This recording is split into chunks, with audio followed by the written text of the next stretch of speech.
This is a pre-class preamble about the lecture that we are going to see in the forthcoming class.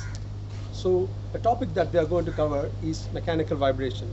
You know, mechanical vibration is a very vital topic in engineering design because using this vibration signature and noise characteristics, we are able to ascertain the quality of the machinery, especially the rotating machinery. This vibrating signature is characteristics is very similar to what we see in our heart.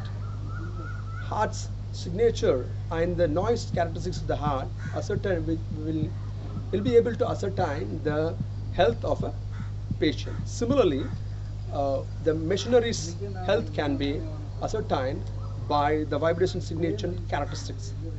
So this noise vibration has become a very vital part in a design of any component, dynamic component.